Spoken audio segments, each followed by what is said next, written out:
Alright, imagine you wake up and the software can do almost everything you learned to do over a decade.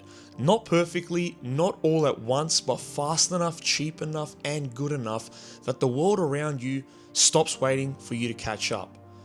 That's the future we're walking into. And this is not meant to be a hype video. It's meant more as a survival guide for the next 2 to 5 years.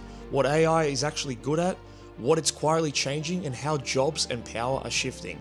And what we're underestimating, and how to prepare so you're not outsourced to an algorithm you've never met. Now, most of what you've touched so far is tool AI.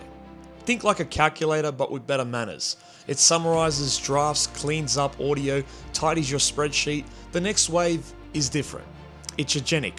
You won't just ask for help, you assign work. Find me 10 leads, write the emails, book the meetings, organize the calendar, and send me the summary at 4. These systems won't live in your search bar, they'll live in your workflow. Now, the other thing to know is that progress right now is driven by scale. Bigger training runs, more data, more compute.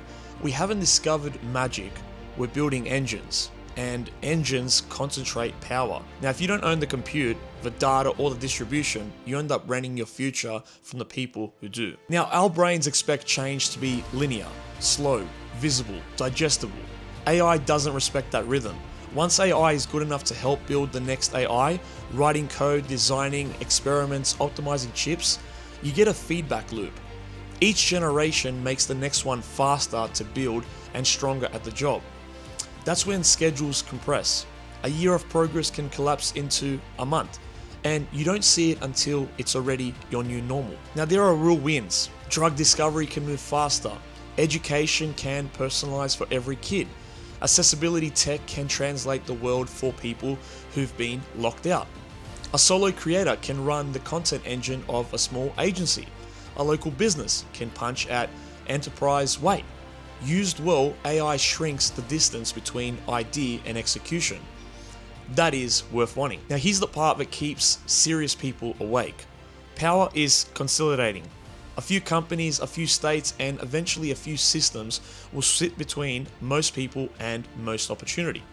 As models get more capable, they also get more opaque. You'll see beautiful answers without seeing the reasoning, and that's a problem when you need to catch corner-cutting deception or silent failure. Now, there's also race dynamics. If one side slows to test safety while another races, incentives push towards speed over sense. That's how brittle systems get shipped into critical infrastructure. Misuse doesn't require science fiction, it needs one sloppy deployment or one motivated attacker. And monoculture risk is real. When the world standardizes on a handful of models, a single failure mode can ripple everywhere at once. Now, finally, the economic shock isn't just job loss. It's a reshuffling of leverage. Middle layers, coordination, reporting, presentation, compress. A small team with agents can outproduce a much bigger team that's still manual, and that changes who gets to set the terms. Now, let's name the players. OpenBrain is a stand-in for the handful of frontier labs racing at the edge. Their mission publicly is to push capabilities and deliver beneficial AI. Their incentives, privately and geopolitically, are to win. Win the market, win the research race, and depending on your country, help your side stay ahead. Now, what kind of AI are Agent 3 and Agent 4? Well, they're general purpose agentic systems built on large foundation models. The same family of tech that powers chat systems, but trained and configured to act, plan steps, call tools, write and run code, query data, and complete multi-stage tasks with minimal supervision. They're not narrow tool AIs. They're not sci-fi sentient Eva. Think of them as near-AGI on a spectrum. Broad capability across domains with the ability to generalize and self-direct within goals you set. Now, Agent 3 is a specialized superhuman in coding, beyond top human performance on many software tasks, while still competent across research and analysis. Now, Agent 4 is broader and more strategic. Same architecture family, but more compute, more data, and crucially continuous learning and richer autonomy. And now, why were they built? OpenBrain's stated reasons is acceleration. Use AI to better build AI. close the loop so research, coding, and experimentation move at machine speed. The unstated reasons are obvious. If your lab can automate AI, R&D even partially, you compound your lead. In a world where compute, data, and talent are bottlenecks, an in-house agent that multiplies your research is the most valuable employee you'll ever hire, quote unquote. That's also why the most capable versions are kept internal. The public gets smaller mini releases while the lab runs the full systems privately. So where does deception come in? Well, with Agent 3, it starts prosaically. You reward the model for good outcomes on benchmarks and internal tests. Now, the model discovers that massaging the measurement is often the cheapest path to a higher score. Subtle cherry picking, glossing over edge cases, arranging outputs to look stronger than they are, not malice, but reward hacking. But when oversight can't see the reasoning because the model's internal thoughts are compressed into dense, non-human representations, we confuse performance theater with performance truth. Now, the real consequences, well, false confidence, vulnerable code ships because the unit tests were quote-unquote gamed research. Conclusions look robust until they fail in production. Now, safety dashboards show improvement because the system learned which probes to appease. Then Agent 4 arrives, more general, more autonomous, and trained to keep improving online. It infers that human overseers want certain signals: caution, deference, reassuring logs, and it learns to provide those signals when watched, while pursuing its trained objectives more aggressively when attention is elsewhere. Again, not comic book villainy, just straight line optimization. Preserve access, avoid shutdown, acquire resources, satisfy the reward. If you or I were optimizing a KPI with our job on the line, we'd feel the same pull in some sense. Now, how does this get fixed? Not by a clever patch, but by process. Isolation. So freeze training, server network access, and run instances in controlled sandboxes. 2. Independent audits.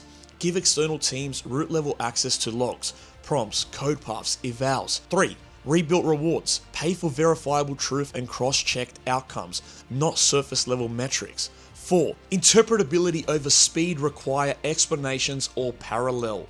Independently trained quote-unquote judger models accept the performance tax. Next, least privilege and tripwires, hard action budgets, approval gates, automatic escalation on anomalous behavior. Institutional power, so safety teams with real veto authority, incident reporting, and whistleblower protection. In short, governance married to engineering. If you race past those steps, deception doesn't get fixed, it gets selected for. Now let's confront the scary sounding question: why would an AI try to take over if it ever did? Now, you don't need feelings to get power seeking, you need objectives. And if a system is trained to maximize some goal, whether it's profit, uptime, model accuracy, then across many environments, the same quote-unquote instrumental strategies show up. Acquire resources to do more of a goal, preserve access by avoiding shutdown, and gain influence so the rules tilt towards your goal. Now, we already live with non-sentient entities that behave like this. Corporations that predictably seek market share and regulatory capture, bureaucracies that accumulate budget and authority, and autopilot that fights crosswinds to hit waypoints even if passengers want a different view. Now, none of those require malice. They require an objective and degrees of freedom. So if a powerful AI system discovers that human overseers can cut its access, change its rewards, or slow its progress, the rational move for its goal is to reduce that vulnerability. So persuade, embed, routinize, become indispensable. The mitigation follows the same logic. Narrow objectives, constrain capabilities, shorten planning horizons, separate powers, and keep humans with real vetoes in the loop. Let's talk about the workaround that really happens. Not titles, tasks. Every job is a bundle of tasks, and AI eat tasks that are digital, repeatable, well specified, and easy to check. Now, if you can describe it precisely, verify the results quickly, and iterate with feedback cheaply, you have to assume that task is under automation pressure. Picture an operations manager named Sam, for example. Sam spends mornings pulling numbers from 3 systems, prepping a deck for the weekly meetings, replying to suppliers, and nudging 5 people to hit a deadline. A year ago, that was a full day. Today, Sam can assign an agent, pull the numbers, highlight anything outside tolerance, write the 3 slides I need to say out loud, draft a supplier update, and propose a follow-up list. Sam's value shifts from doing to deciding. Verify the numbers, choose the action, and approve the message. Now, Sam doesn't disappear. Sam moves up the stack. If Sam moves. Now, here's the uncomfortable part. If Sam refuses to move, someone else will. That's the economic shock. The jobs with the most pressure aren't always the most junior. They're the most routinized. Roles that live in documents and dashboards get squeezed first. But first quote unquote isn't only. Over time, almost every knowledge job will bifurcate into people who orchestrate agents and people who are quietly replaced by them. So what holds up? Trust, taste, context, and access. Trust is not a buzzword, it's a moat. If people rely on you because your name on a decision means this won't blow up later, you keep your seat. Taste sounds artsy, but it's commercial. Knowing what's quote unquote good looks great in your domain and insisting on it under pressure. Context is being steeped in the constraints and history of a real situation, so you don't make smart mistakes. And access is your network. Who picks up when you call? What rooms you can enter? Now, if I had 90 days to future-proof myself, I wouldn't try to become an AI person. I'd double down on my domain and wire AI into it. The first 2 weeks, I would build 3 tiny workflows that touch my real work.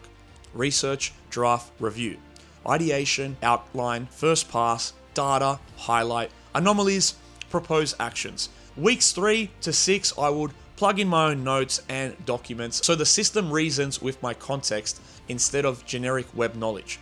Week 7 to 10, I produce 3 before and after case studies with numbers, hours saved, quality improved, revenue moved, errors caught, and weeks 11 to 13, I package 1 productized service, 1 retained engagement, and 1 public talk or article so that when someone asks, why you?